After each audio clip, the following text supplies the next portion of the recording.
책을 너무 좋아하는 소녀가 있었습니다. 그 소녀는 자신의 꿈과는 너무 다른 삶을 살았어요. 나이가 든 후 소녀는 생각했습니다. 해보고 싶은 걸 해보자. 현실에 밀려난 책에 대한 그리움을 여러분과 함께 나누고 싶습니다. 본질을 벗어나지 않는 요약, 지적 대화를 위한 넓고 얕은 지식, 10일 우주편 시작하겠습니다. 군 말, 지적 대화를 위한 넓고 얕은 지식 영권이 나왔네요. 그동안 지대 널얕 1권과 2권으로 감명을 많이 받았던 차에 새로 나온 책을 보니 너무도 반가웠습니다. 그런데 3권이 아니라 0권입니다. 여기에 대한 지은이의 말을 옮깁니다.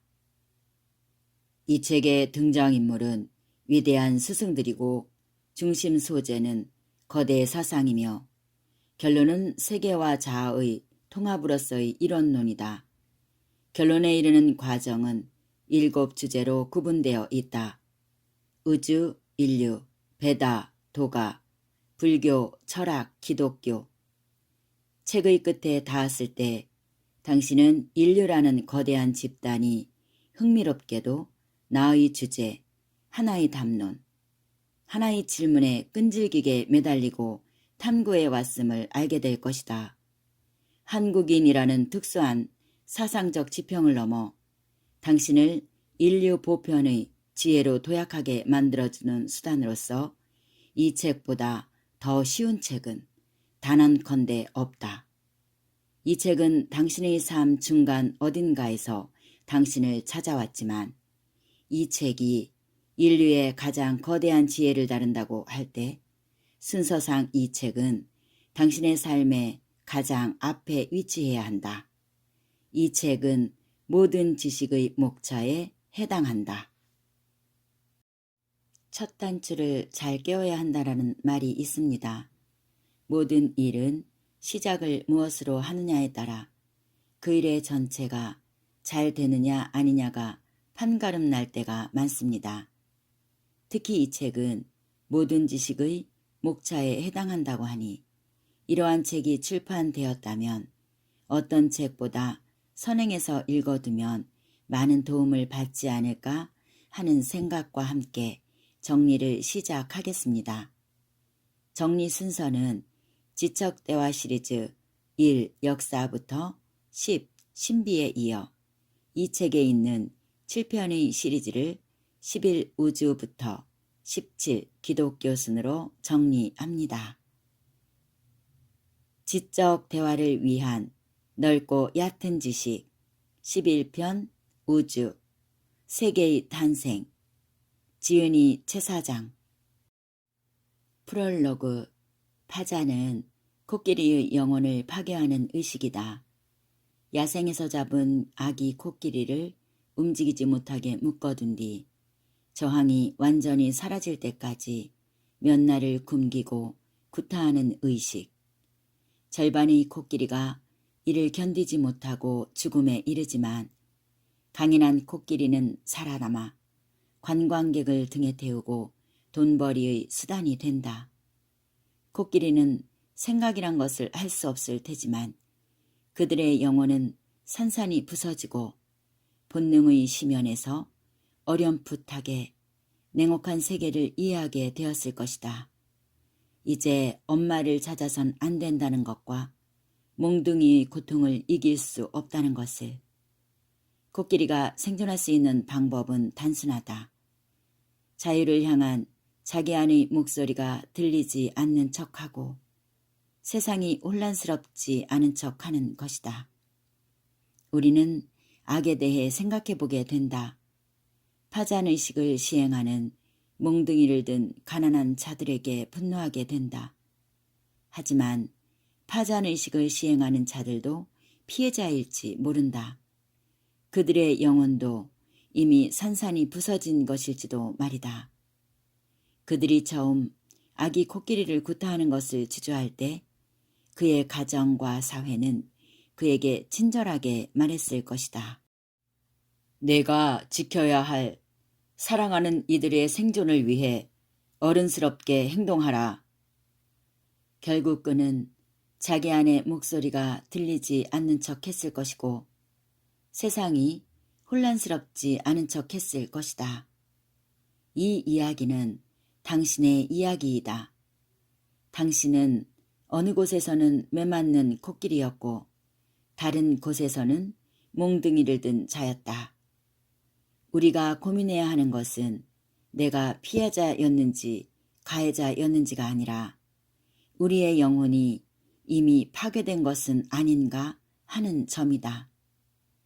21세기의 첨단을 살아가는 현대인이 오래된 고전을 펼쳐야 하는 이유가 여기에 있다. 고전을 남긴 위대한 스승들은 서로 다른 시공간에서 태어났음에도 공통적으로 우리가 다시 내면의 목소리에 귀 기울여야 함을 알려주었다. 우리는 지금부터 위대한 스승들을 만나볼 것이다.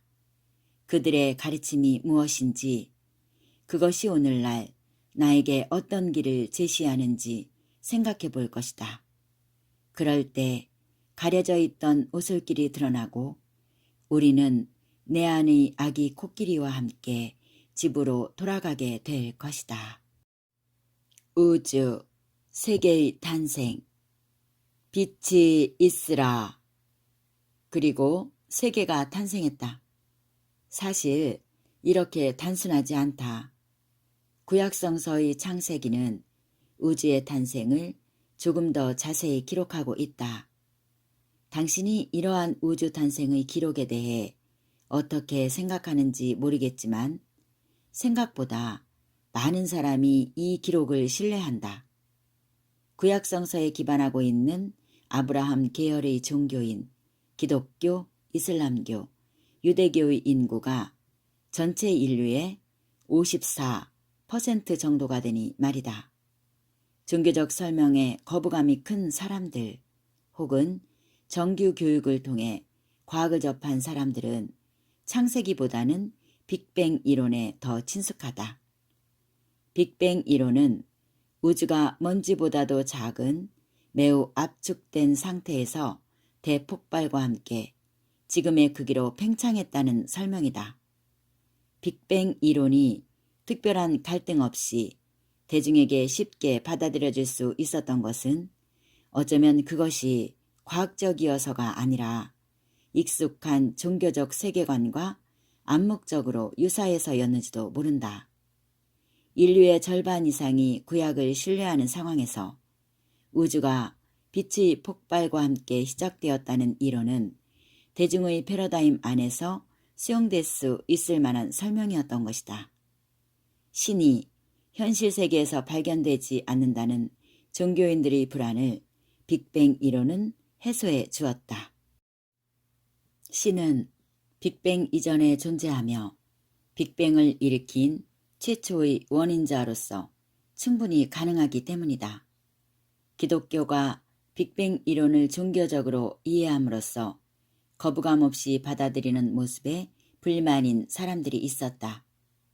물리학자 스티븐 호킹도 그들 중 하나였다.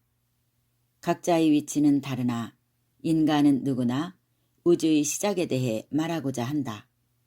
도대체 왜 우리는 자신의 내면에 무한한 우주를 담아내려 하고 우주의 의미를 이해하려고 하는 것일까? 그것은 우주의 자기반성 과정이다. 여기서의 자기반성이란 자신이 무엇을 잘못했는지를 생각해 본다는 의미가 아니다. 자기반성은 스스로와 대면하는 사유 과정을 말한다. 마치 거울을 통해 자신을 바라보는 것처럼 이것은 진정한 의미의 사유의 출발점이자 최소 조건이 된다. 당신이 사유한다는 것은 스스로를 객관적 대상으로 마주할 수 있음을 의미한다. 우주는 138억 년의 시간 동안 깊은 침묵 속에 있었다. 하지만 어느 때에 변화가 일어났다. 그 변화는 우주가 자기 안에 우주에 대해 사유하는 존재, 즉 인간을 잉태함으로써 비로소 시작되었다. 우리는 지금부터 다중우주론을 살펴보려 한다. 다중우주론은 우리 우주가 유일하고 독립적인 하나의 우주인 유니버스가 아니라 다양한 가능성의 다수 우주인 멀티버스로 존재한다는 우주관이다. 이 우주들은 서로 완벽히 독립되어 있거나 혹은 무수히 중첩되어 존재하는 것으로 해석된다. 다중우주론은 1957년 프린스턴 대학 연구원이었던 휴 에버렛 3세의 다세계 해석에 대한 박사학위 논문에서 시작되었다. 그리고 스웨덴 출신으로 물리학자인 막스 테그마크는 과학자들이 다중우주라는 단어를 서로 다르게 사용한다는 사실을 알게 되었고 이를 종합해서 레벨 1부터 4까지의 4가지 모형으로 정리했다. 레벨 1. 우리 우주의 지평선 너머의 영역. 우리 우주 너머의 텅 빈 영역을 또 다른 우주로 이해하는 입장. 레벨 2. 급팽창 이후의 다른 거품들. 영원한 인플레이션이 만들어내는 수많은 거품.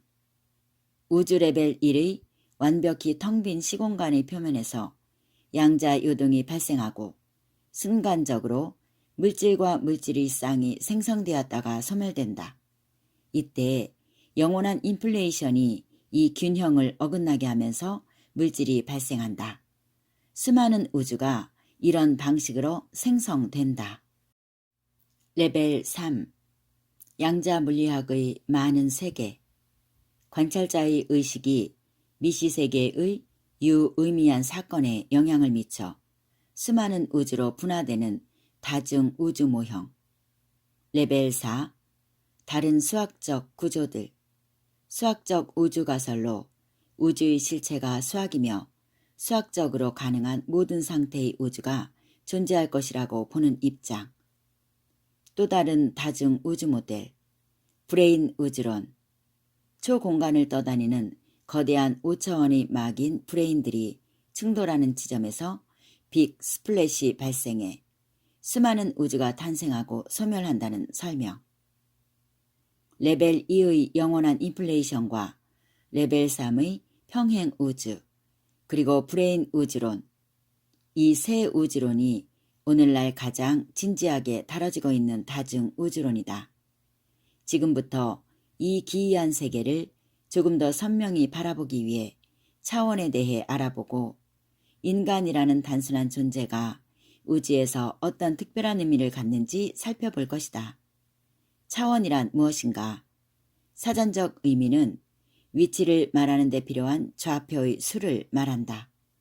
예를 들어보자. 사과의 크기를 말하기 위해서는 3개의 좌표가 필요하다. 가로, 세로, 높이. 그래서 사과는 3차원의 존재다. 그런데 사과의 색깔이 변해간다고 해보자. 처음에는 초록색이었는데 점차 빨간색으로 익어간다. 이런 변화는 어떻게 표현해야 할까? 하나의 좌표가 더 필요하다. 시간이라는 좌표축이다. 그래서 실제 세계 속에 존재하는 사과는 4차원에 위치한다고 할 수 있다. 공간의 3차원과 시간의 1차원으로 말이다. 이를 합해서 4차원의 시공간이라 부른다. 고양이도 나무도 빌딩도 지구도 태양도 당신도 4차원의 시공간에 존재한다. 각각의 차원에 대해 알아보자. 1차원은 선의 세계다. 만약 이곳에 자신이 아닌 또 다른 존재가 살고 있다면 그들은 서로를 점으로 볼 것이다. 이렇듯 특정 차원의 존재는 자신의 세계를 한 차원, 낮은 단계로 경험한다. 1차원의 존재는 자신의 세계를 0차원의 점으로 경험한다. 2차원은 면의 세계다. 이곳에는 삼각형, 사각형, 원을 비롯한 수많은 2차원 도형이 존재한다. 2차원의 존재가 자기 세계의 다른 존재를 본다면 그를 선으로 볼 것이다. 이렇듯 2차원의 존재는 자신의 세계를 1차원으로 경험한다. 3차원은 입체의 세계다. 이곳에는 정, 육면체, 사과, 나무, 건물 등이 있고 인간도 3차원의 공간에 존재한다. 3차원의 존재가 자기 세계의 다른 존재를 본다면 그를 면으로 인식할 것이다. 예를 들어 우리가 컵의 앞면을 보면 뒷면은 시야에서 사라지고 뒤로 돌려서 뒷면을 보면 앞면은 시야에서 사라진다. 그럼에도 우리가 컵을 3차원의 입체라고 느끼는 것은 우리의 뇌가 세계를 그렇게 해석해주기 때문이다. 3차원의 존재는 자신의 세계를 2차원으로 경험한다. 다음은 추가 차원이 공간일 때다. 즉, 공간 3차원 플러스 공간 1차원의 4차원 공간이다. 사실 이 공간은 3차원의 공간에서 태어난 우리의 뇌 구조로는 파악하기 어렵다. 하지만 추측해 볼 수는 있다. 공간이 4차원인 세계에 살고 있는 존재를 상상해 보자. 그가 세계를 본다면 그에게 세계는 3차원의 입체로 드러날 것이다. 그는 인간에게 드러나지 않는 추가 차원에 숨어서 인간을 볼 수 있을 것이다. 이 인간이 점심에 무엇을 먹었고 얼마나 소화했는지를 훤히 들여다볼 수 있을 것이다. 한 차원을 더 올라가 보자. 5차원의 세계는 어떤 모습일까? 5차원, 공간 3차원 플러스 시간 2차원. 우리의 시간을 1차원이라 가정하고 여기에 하나의 시간 차원을 덧붙여보자. 시간의 2차원. 그러한 세계를 살고 있는 존재는 세계를 어떻게 경험할까? 그의 시간은 선의 시간이 아니라 면의 시간이다. 그는 우리가 걸어서 언덕을 넘어가듯 시간의 언덕을 자유롭게 넘어서 과거나 미래를 접할 것이다. 우리가 인터넷에서 영상을 보듯 그는 우리를 볼 것이다. 우리를 앞으로 빨리 감거나 잠깐 과거 어느 순간으로 되돌릴 것이다. 그렇다면 시간의 3차원을 사는 존재는 어떨까? 시간을 입체로 경험한다는 것은 무엇을 의미할까? 그에게는 시작과 끝이 동시에 존재할 것이고 시간이 좌와 우를 말하는 것이 헛소리로 들리지 않을 것이다. 이렇듯 추가 차원이라는 더 높은 단계의 세계를 경험하는 존재는 낮은 차원에서 분리되어 있는 존재들을 미분리의 통합적인 존재로 볼 것이고 3차원의 우리에게 서로 다른 것으로 보이는 사물들이 그 근원에서는 하나임을 쉽게 직관할지 모른다. 2차원의 존재에게는 동전이 앞면과 뒷면이 다른 것으로 경험될 테지만 우리에게는 한 동전이 다른 측면으로 이해되는 것처럼 말이다. 이야기를 마무리하기 전에 마지막으로 우리가 언급하지 않은 0차원에 대해서 생각해 보려 한다. 이 세계는 시간과 무관하게 그저 점의 세계다. 점의 수학적 정의는 크기를 갖지 않는 최소의 단위다. 이 모순되어 보이는 정의처럼 0차원은 공간을 점유하지 않고 크기도 갖고 있지 않지만 존재하는 세계다.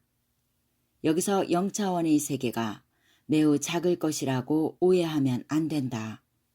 우리는 숫자가 주는 습관 때문에 1차원보다 2차원이 큰 세계이고 2차원보다 3차원이 더 거대한 세계일 것이라고 쉽게 착각하게 된다.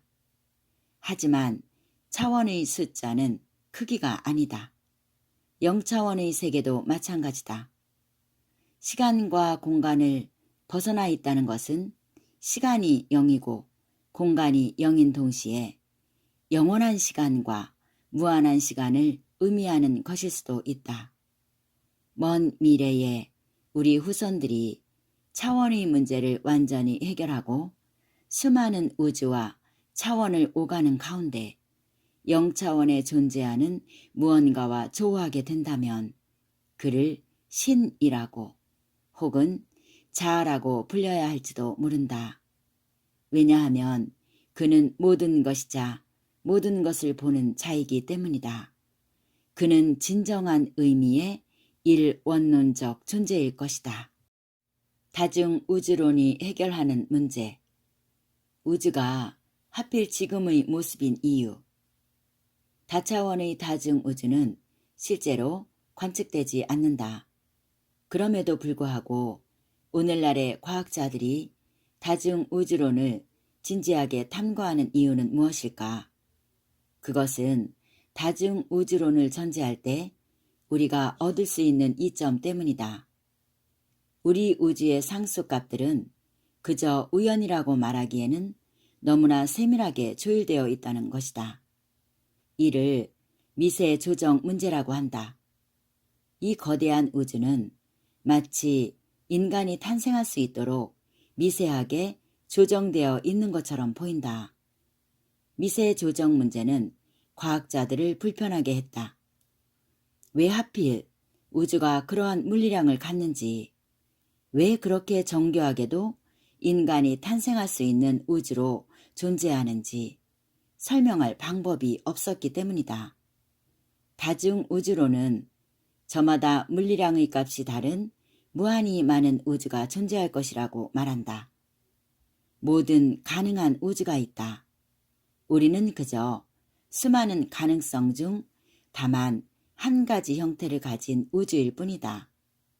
지금과 같은 물리량을 가진 까닭에 우리가 알고 있는 물질과 생명이 탄생했고 지능을 가진 존재가 태어나 자기 우주에 대해 질문하고 있을 뿐이다. 이러한 설명 방식을 인간 중심 원리라고 한다. 인간 중심 원리는 우리가 하필이면 왜 이러한 상태의 우주에 존재하고 있는지를 인간의 존재로부터 역으로 추론하는 설명 방식이다. 인간 중심 원리와 다중 우주론의 결합은 인류에게 우주와 인간에 대한 새로운 통찰을 제시한다. 하지만 이것이 정말 과학인가 하는 의심을 품게 만들기도 한다. 영국의 과학 철학자 칼 포퍼는 과학과 유사과학을 나누는 기준을 제시한 것으로 유명하다. 그는 반증 가능성이라는 기준을 제시한다. 어떤 이론이 과학의 범위 안에 들어오기 위해서는 반드시 그 이론이 스스로 틀릴 가능성, 즉 반증될 가능성을 내포하고 있어야 한다는 것이다. 반증 가능성은 과학과 유사과학을 구분하는 좋은 기준처럼 보인다. 반증 가능성을 기준으로 할 때 점성술이나 사주 등이 왜 과학이 아닌지가 명확해진다. 과학과 유사과학의 차이는 그 이론이 많은 것을 맞히느냐가 아니라 반대로 그 이론이 틀릴 가능성을 갖느냐, 즉 반증될 가능성을 갖고 있느냐에 있다. 점성술과 사주가 과학이 될 수 없는 것은 그것이 틀릴 가능성 자체가 없어서다. 점성술사가 이렇게 말했다고 가정해 보자. 8월에는 물을 조심해야 한다. 그리고 8월이 되었다. 논리적 가능성은 두 가지다. A. 물과 관련된 사건이 발생한다. B. 물과 관련된 사건이 발생하지 않는다. 만약 실제로 A가 되었다면 점성술사의 예측은 옳은 예측이 된다. 그는 참으로 신통하다.